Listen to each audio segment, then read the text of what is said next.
Hi there, vinyl lovers and atomic vinyl zombies everywhere.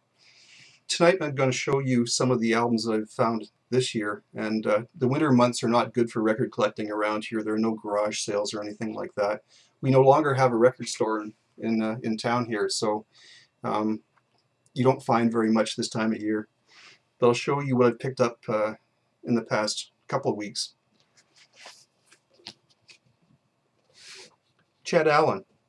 This is an album called Sequel. It's his second album from 1973. Now, you might know Chad Allen from the Guess Who hit Shakin' All Over, 1965. That was Chad Allen on vocals. It was not Burton Cummings. Burton Cummings didn't join the band until later, like 1966 or 67 or so. Chad Allen was the original lead singer of the Guess Who. Later on, he joined Randy Bachman and Brave Belt. They had a couple albums in the early 1970s that were not successful. Then Chad Allen recorded this solo album called Sequel. Second album is also a Canadian album. Battered Wives, their first album. They were kind of a punk new wave group from Toronto. Interesting cover. It's you see a girl there picking up these guys, the musicians at the side of the road. Every musician's dream. I guess she gave them a really bad time, left them in an alley, all broken and busted and beat up. It's on Bomb Records, Toronto record label. This one's on red vinyl. It's an original pressing. Bomb Records, I recall, they also had a double Yardbirds album, which was the first re-release that I recall of a Yardbirds material. It came out, I think, originally on green vinyl, and you sometimes see it around.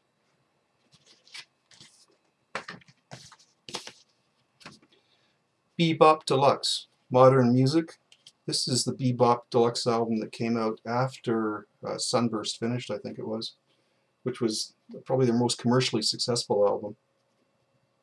It's on Harvest Records. These are Canadian pressings.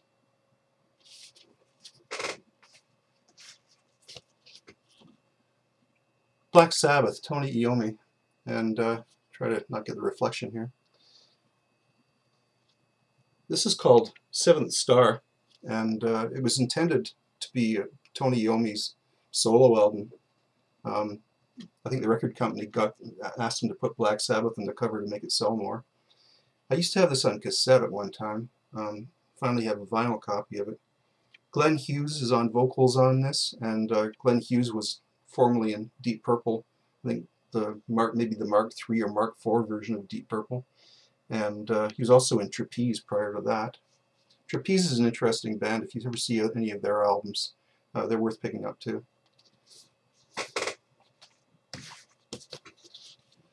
The Blues Band. This one's called Itchy Feet. And this is a Canadian release. It's on the RCA Canadian line, KKL1 prefix.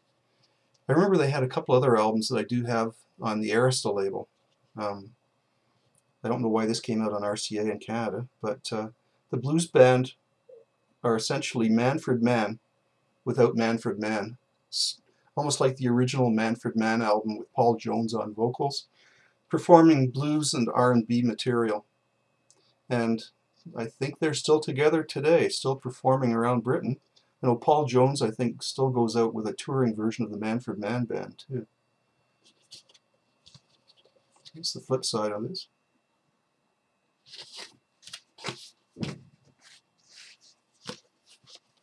I have to be careful with this one. Caravan, Cunning Stunts. Say that quickly. Mid-70s Caravan album. I already had a copy of this, but this one's in better shape than the one I had.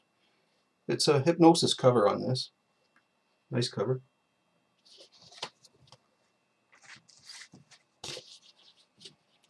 Alice Cooper. It's called Special Forces. This is the early 80s. I noticed it was produced by Richie Podolor instead of Bob Ezrin. Richie Podolor produced Three Dog Night, Steppenwolf, some other bands. The band on this, I see it's Dwayne Hitchens and Mike Panera, and they were formerly members of Cactus. I think Mike Panera was also in Iron Butterfly and Blues Image earlier on.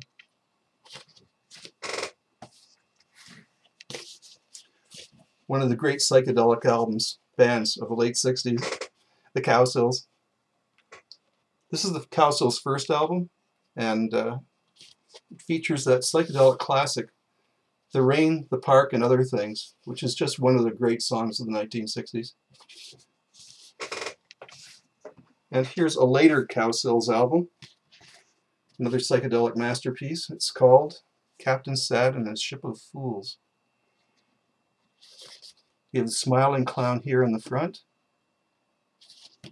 and then you have the sad clown here on the back. Great graphics. It's the inside cover. Lots of material about the Cowsills. Here's another Canadian classic album. Crowbar, Bad Manners. Die-cut cover. This is an original pressing, I believe. The cover is not in the greatest shape, but the album's okay. Kelly J and the band. This is from 1971. They're very popular around Toronto. Contains their hit, Oh, What a Feeling, What a Rush, that you still hear on the radio quite frequently up here. It is also on the Daffodil record label.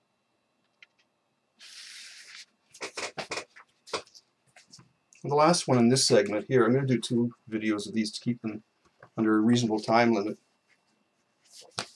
I did a Downchild Blues Band video recently. This is one of their albums I didn't have and I just picked it up.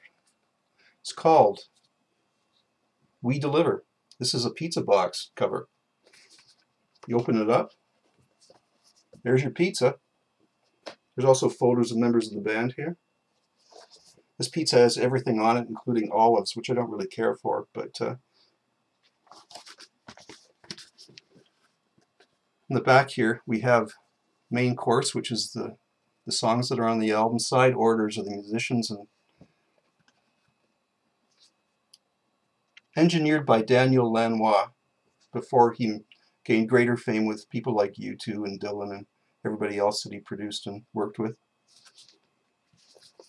Downchild, We Deliver. Thanks for watching, everyone.